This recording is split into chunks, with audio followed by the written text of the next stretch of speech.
네, 주님과 함께 걷는 기쁨을 주신 주님을 찬양합니다. 오늘 이 시간 주님 안에서 기뻐하는 기쁨을 얻는 시간 되기 원합니다.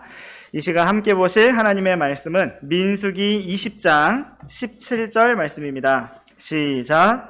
원하건대 우리가 당신의 지역을 지나가게 하소서. 우리가 밭이나 포도원을 지나가지 아니하고 우물물도 마시지 아니하며 우리가 왕의 큰 길로 가고 당신의 경계를 지나갈 때까지 오른쪽으로나 왼쪽으로나 치우치지 아니하리이다 하나이다 하였더니, 네, 저는 오늘 치우침 없이 주님의 길로라는 제목으로 하나님의 말씀과 은혜를 나누기 원합니다.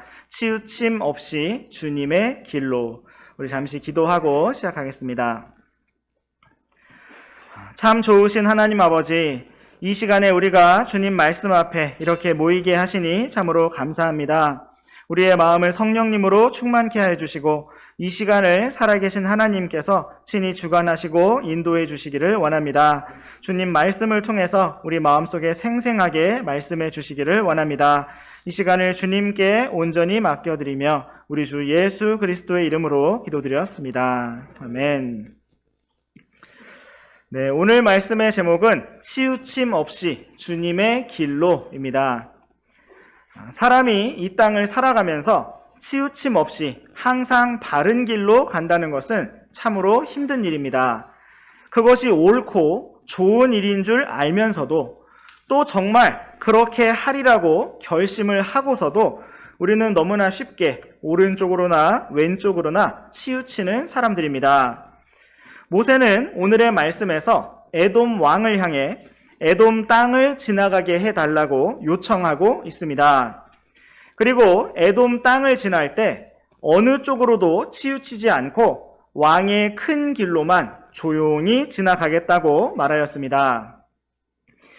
그러나 사실상 이스라엘 자손 중 어느 하나라도 밭이나 포도원을 침범하지 아니하고 우물물도 전혀 마시지 않는다는 것은 불가능했을 것입니다.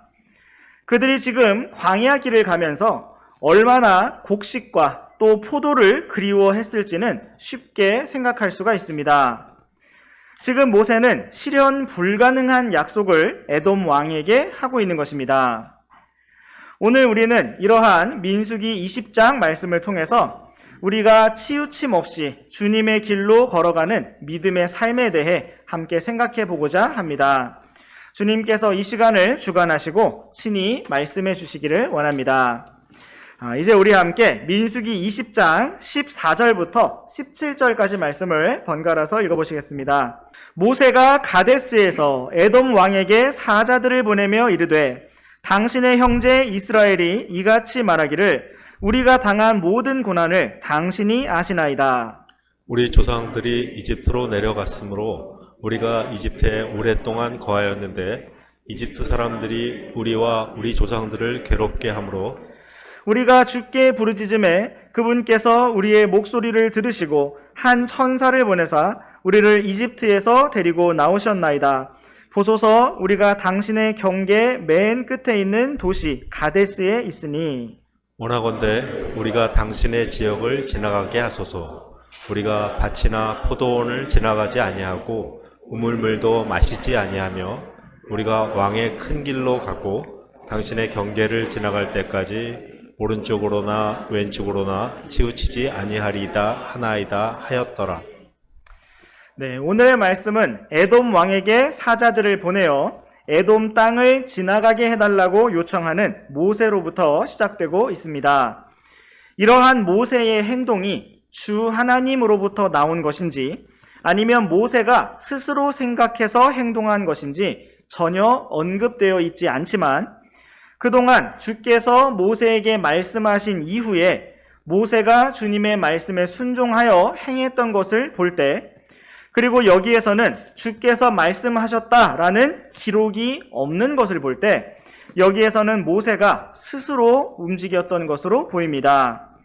아마도 모세는 계속해서 백성들이 불평하는 상황이 힘들었을 것이고 그러한 백성들을 이끄는 자기 자신도 너무나 힘이 들었던 나머지 조금이라도 더 빠르고 편한 길로 가야겠다고 생각을 하였을 것입니다. 그러므로 모세는 여기에서 하나님이 아닌 에돔 왕에게 도움을 요청하고 있습니다. 그는 14절 말씀과 같이 에돔 왕에게 사자들을 보내면서 이스라엘 민족을 가리켜서 당신의 형제라고 말하였습니다. 물론 이스라엘 민족과 에돔 민족은 에서와 야곱이라는 쌍둥이의 후손이므로 민족적으로 형제였던 것은 사실입니다. 모세는 어찌 보면 이러한 인간적인 관계성을 의지하여서 에돔에게 길을 열어달라고 요청하였던 것입니다. 먼저 모세는 이스라엘 자손이 걸어왔던 길을 간략하게 설명하였습니다. 자신들이 이집트 땅에서 고난을 당하였고 괴롭힘을 당하였지만 주님께서 한 천사를 보내셔서 자신들을 구출하시고 이집트에서부터 나오게 되었다는 것이었습니다. 여기에서 한 천사를 보내셨다라는 말씀과 관련해서 한 말씀을 찾아보시겠습니다. 우리 함께 출애굽기 14장 19절과 20절 말씀을 보시겠습니다. 이스라엘 진영 앞에 가던 하나님의 천사가 이동하여 그들 뒤에서 가매 구름 기둥이 그들의 얼굴 앞에서 떠나간 뒤 그들의 뒤에 서서 이집트 사람들 진영과 이스라엘 진영 사이에 다다르니 그것이 저들에게는 구름과 흑암이 되었고 이들에게는 밤에 빛을 주었으므로 밤새도록 한쪽이 다른 쪽으로 가까이 오지 못하였더라. 네, 이 말씀은 모세가 언급했던 한 천사의 모습을 보여주고 있습니다. 그 천사의 모습은 바로 구름 기둥, 불 기둥이었습니다. 또 우리는 구름 기둥이 성막에 내려올 때 바로 하나님께서 모세와 아론과 대화하셨다는 사실을 잘 알고 있습니다. 그렇다면 이렇게 이스라엘 자손을 인도했던 천사, 구름 기둥과 불 기둥 속에서 이스라엘 자손을 이끄시고 모세와 아론과 친히 대화하셨던 그 천사는 누구였을까요? 그분은 바로 구약 성경에서 자주 언급되었던 사람으로 태어나시기 이전에 미리 사람의 모습으로 나타나신 주의 천사, 주 예수 그리스도이셨습니다. 주 예수 그리스도께서 이스라엘 자손을 친히 광야에서 인도하셨던 것입니다. 이제 우리 다시 민수기 20장 말씀으로 돌아오시겠습니다. 모세는 이러한 한 천사, 주님의 인도하심을 언급하면서 17절 말씀과 같이 자신들이 에돔 땅을 좀 지나가게 해달라고 요청하였습니다. 그들이 계속해서 광야의 길, 사막의 길을 걸어가려면 가나안 땅까지 너무나 지치고 먼 길이었기 때문에 이번에는 에돔 땅을 가로질러서 조금 더 쉽고 빠르게 가나안 땅 앞으로 가보겠다는 의도였습니다. 모세는 이스라엘 자손이 에돔 땅을 가로질러 갈 때에 밭이나 포도원을 지나가지 아니하고 우물물도 마시지 아니하겠다고 하였습니다. 오직 왕의 큰 길로만 가겠다고 하였습니다. 여기에서 왕의 큰 길은 영어로 King's Highway라고 되어 있는데 이것을 오늘날 말로 번역한다면 왕의 고속도로가 됩니다. 이것은 말 그대로 지나다니기에 편하도록 아주 잘 만들어진 왕들이 다니는 큰 길이었습니다. 모세는 자신들이 어느 쪽으로도 치우치지 않고 큰 길로만 조용히 지나가겠다고 말하였습니다. 그러나 사실상 이것은 실행 불가능한 약속이었습니다. 하나님께서 인도하시는 길도 잘 따르지 않고 모세의 통제를 계속해서 벗어나는 이스라엘 자손들이었는데 모세는 그 모든 백성이 어느 쪽으로도 치우치지 않을 것이라고 장담할 수가 없었을 것입니다. 어쩌면 백성들 중에는 차라리 가나안 땅에 들어가지도 못할 것, 에돔 땅에서 살아야겠다 하면서 이탈하는 무리들도 나올 수가 있었을 것입니다. 이제 우리 함께 민수기 20장 18절 말씀을 읽어보시겠습니다. 시작! 에돔이 그에게 이르되 너는 내 옆으로 지나가지 못하리라. 내가 나가서 칼로 너를 대적할까 염려하노라 하매. 에돔 왕은 모세의 요청을 단호하게 거절하였습니다. 자신이 칼로 나가서 대적할 것이라고 경고하였습니다. 그렇다면 에돔 왕은 어찌하여 조용히 지나가겠다고만 요청한 이스라엘 민족을 거절하였을까요? 우리 잠시 출애굽기 15장 15절 말씀을 보시겠습니다. 시작. 그때에 에돔의 추장들이 놀라고 모압의 용사들이 떨림에 사로잡히며 가나안의 모든 거주민들이 녹아서 사라지리이다. 네, 이 말씀은 이집트 군대가 홍해 바다에 가라앉은 뒤에 모세와 이스라엘 자손이 기쁨 가운데 찬양하며 고백했던 말을 기록하고 있습니다. 모세는 에돔의 추장들이 놀랄 것이라고 외쳤고 모압의 용사들과 가나안의 모든 거주민들이 두렵게 떨 것이라고 노래하였습니다. 우리가 나중에 여호수아기 말씀에서 라합이 말했던 가나안 민족들의 반응을 보면 모세가 노래했던 것과 정확히 일치한 것을 볼 수가 있습니다. 여리고 사람들의 마음이 녹았고 용기가 남아있지 않다고 하였습니다. 이러한 점에서 에돔의 반응도 비슷했을 것입니다. 이집트가 10가지 재앙으로 말미암아 거의 멸망하게 되었고 이스라엘 민족이 당당하게 걸어 나왔다는 사실은 당시 주변 민족들에게 큰 화제거리가 되었을 것이고 너무나 위협적인 소식이었을 것입니다. 또 언제나 광야 길을 다니고 이집트와 가나안을 오가면서 물건을 사고 팔고 소식을 전하던 상인들도 광야에서 이스라엘 자손을 자주 목격하였을 것이고 그들에 대한 소문이 계속 전해졌을 것입니다. 상인들과 여행자들은 멀리서 구름 기둥과 불 기둥을 보았을 것이고 이스라엘 자손이 계속해서 먹을 것도 없고 물도 없는 광야에서 몇 년씩이나 문제없이 살아가고 있는 모습을 지켜보았을 것입니다. 이스라엘 민족에 대한 이러한 소문은 계속해서 전해지고 또 부풀려지면서 가나안 민족들의 땅에서 너무나 두려운 존재가 되었을 것입니다. 그런데 바로 이렇게 기적적이고도 두려운 존재인 이스라엘 민족이 에돔 땅 한가운데를 지나가겠다고 하니 에돔 왕으로서는 한 발자국도 그들을 들이고 싶지가 않았을 것입니다. 이제 우리 함께 계속해서 민수기 20장 19절에서 21절까지 말씀 번갈아서 읽어보시겠습니다. 이스라엘 자손이 그에게 이르되 우리가 큰 길로 지나갈 것이며 나와 내 가축이 당신의 물을 마시면 내가 그 값을 드리리이다. 내가 그 외에 어떤 일도 하지 아니하고 다만 내 발로 걸어서 지나가리이다 하였으나 그가 이르되 너는 지나가지 못하리라 하고 에돔이 많은 백성을 거느리고 나와서 강한 손으로 그를 막았더라.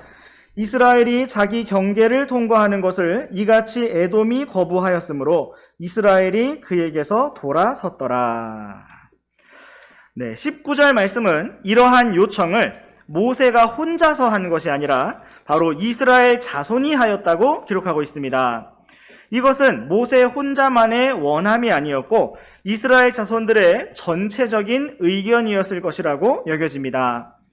모세와 이스라엘 자손은 한 번 거절을 당하였지만 포기하지 않고 한 번 더 요청을 하였습니다.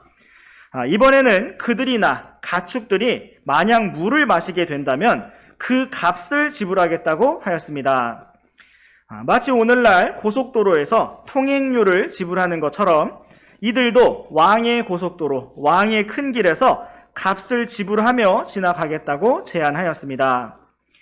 에돔 왕의 입장에서 어쩌면 이것은 괜찮은 장사가 되었을 수도 있을 것입니다.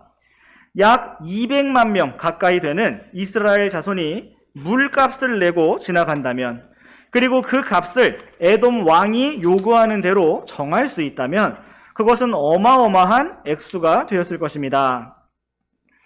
참 재미있는 것은 여태까지 이스라엘 자손이 광야에서 물을 마시면서 하나님께 값을 치르기는커녕 제대로 감사를 드린 적도 없었고 또 얼마 전까지도 물을 달라고 다투며 불평하였으면서 여기에서는 에돔 왕에게 정중하게 그 물값을 지불하겠다고 하였다는 것입니다.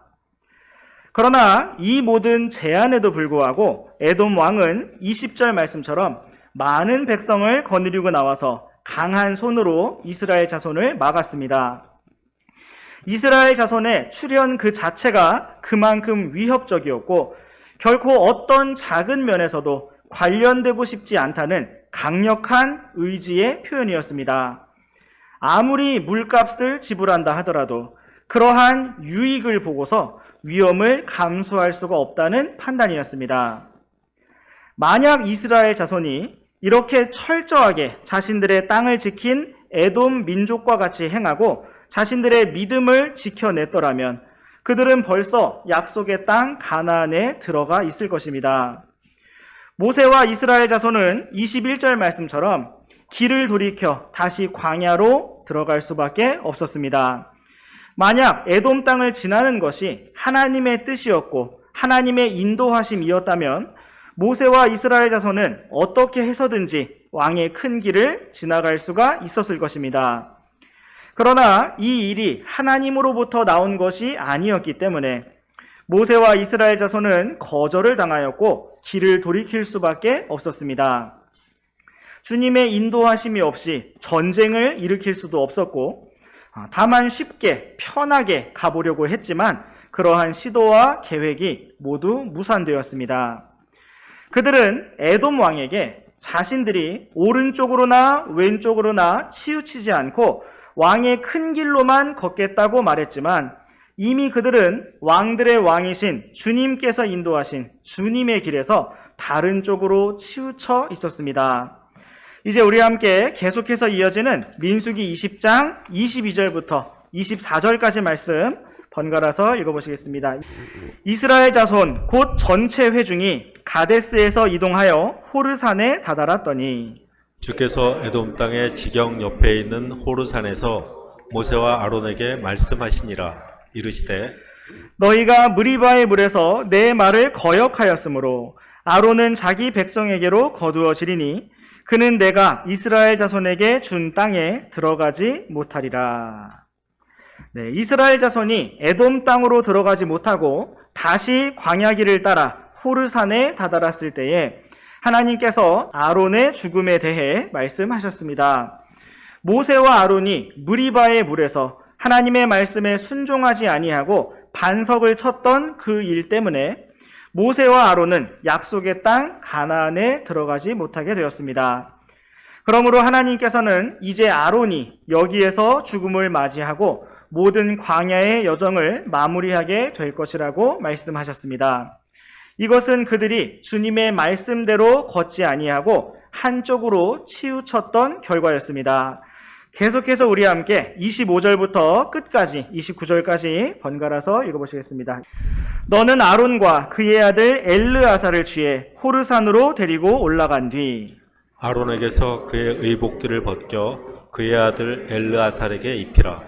아론이 거기서 죽어 자기 백성에게로 거두어지리라 하시니 모세가 주께서 명령하신 대로 행하였더라. 그들이 온 회중의 눈앞에서 호르산으로 올라간 뒤 모세가 아론에게서 그의 의복들을 벗겨 그의 아들 엘르아살에게 입히매 아론이 거기서 그 산의 꼭대기에서 죽으니라. 모세와 엘르아살이 산에서 내려오니 온 회중 곧 이스라엘 온 집이 아론이 죽은 것을 보고 아론을 위해 30일 동안 애곡하였더라. 네, 하나님께서는 아론의 아들 엘르아살을 다음 제사장으로 임명하셨습니다. 모세와 아론과 엘르아살이 호르산으로 올라가서 엘르아살이 아론의 대제사장 의복을 이어받았을 때 아론이 바로 거기에서 죽음을 맞이하였습니다. 비록 아론이 무리바의 물에서 잘못 행하여 약속의 땅에 들어가지는 못하였지만 잠시 한쪽으로 치우쳐 잘못된 방향으로 걸었었지만 그는 죽음을 맞이하는 그 순간까지 하나님께서 세우신 대제사장으로서의 직분으로 주님을 섬겼습니다. 비록 아론은 한때 이스라엘 백성들과 함께 금송아지를 만들기도 하였고 누나 미리암과 함께 모세를 비방하기도 하였지만 아론은 끝까지 모세와 함께하며 주님을 섬겼고 향로를 들고 죽은 자들과 살아있는 자들 사이에 서기도 하였으며 아몬드 열매가 열린 쌍난 막대기를 들고 주님 앞에 나아가기도 하였습니다. 이처럼 우리가 주님을 섬기는 삶은 우리의 달려갈 길을 다 마치고 주님 앞에 서는 그 시간까지 계속되어야 합니다.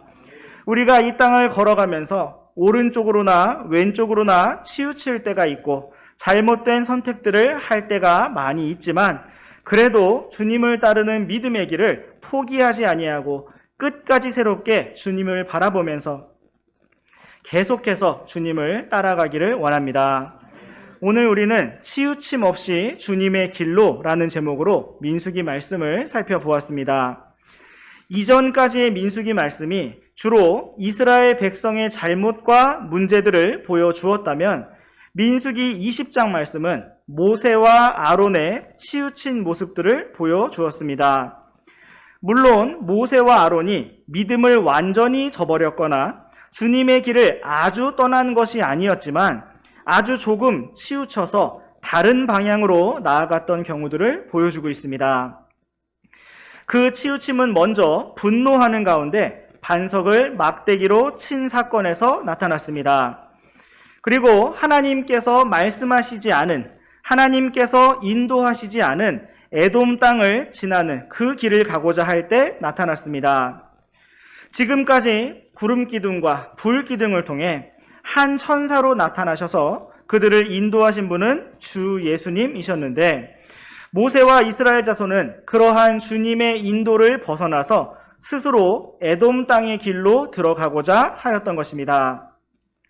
그들이 가고자 하였던 최종 목적지는 약속의 땅 가나안이 맞았지만 그 과정에서 살짝 쉽고 편하고 빠른 길로 가고자 하였던 것입니다.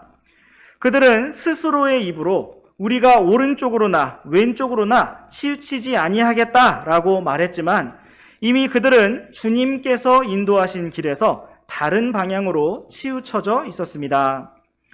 우리도 이 땅에서 주님을 따라간다고 하면서 주님의 길을 간다고 하면서 조금씩 오른쪽으로나 왼쪽으로나 치우칠 때가 있습니다. 주님께서 말씀하신 것을 크게는 순종하지만 작은 부분에서 덜 순종하기도 하고 주님께서 말씀하지 않으신 것에서 크게 다르게 가지는 않지만 살짝 내 뜻대로 가고자 하기도 합니다. 우리 함께 신명기 5장 말씀으로 가보시겠습니다. 신명기 5장 32절과 33절 말씀을 번갈아서 읽어보시겠습니다. 그러므로 주 너희 하나님께서 너희에게 명령하신 대로 너희는 지켜 행하고 오른쪽으로나 왼쪽으로나 치우치지 말며 주 너희 하나님께서 너희에게 명령하신 그 모든 길로 걸을지니라.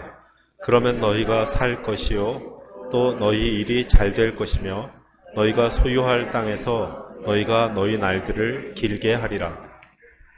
모세는 이제 가나안 땅에 들어갈 이스라엘의 새로운 세대에게 바로 이러한 말씀을 주었습니다. 그것은 바로 주 하나님께서 명령하신 대로 그분의 말씀대로 지켜 행하고 오른쪽으로나 왼쪽으로나 치우치지 말라는 것이었습니다. 그렇다면 이처럼 어느 쪽으로도 치우침 없이 주님의 길로 온전히 나아가는 삶은 과연 어떤 삶일까요? 이제 오늘의 마지막 말씀으로 우리 함께 신명기 6장 5절에서 7절까지 말씀 번갈아서 읽어보시겠습니다. 너는 내 마음을 다하고 혼을 다하고 힘을 다하여 주 내 하나님을 사랑하라.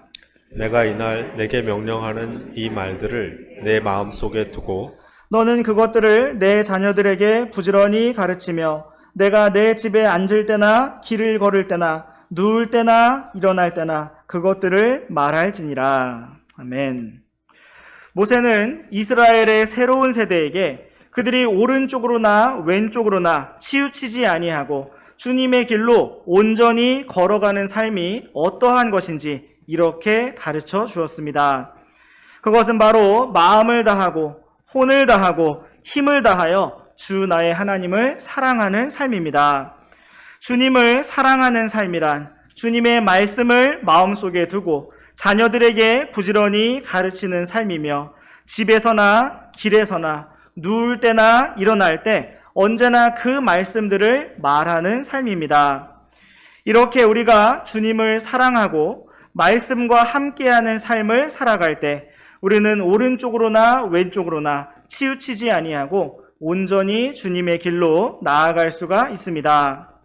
참으로 오늘 우리가 가는 믿음의 길이 에돔 땅의 길과 같이 쉽고 편하고 넓은 길이 아니라 할지라도, 메마르고 지치는 광야와 같은 길이라 할지라도, 오직 구름 기둥과 불 기둥의 인도를 받아 나아갔던 이스라엘 자손들처럼 오직 주님의 말씀의 인도를 따라 나아가는 참으로 그러한 참된 길이 되기를 원합니다. 아론이 달려갈 길을 다 마치고 자신의 직무를 다음 사람에게 넘겨주며 주님 앞으로 나아갔던 것처럼 우리도 그렇게 끝까지 믿음의 길을 잘 달리다가 주님 앞에 서기를 원합니다. 주님께서 우리를 언제나 붙드시고 은혜와 화평으로 함께 하시기를 원합니다. 기도하고 마치겠습니다.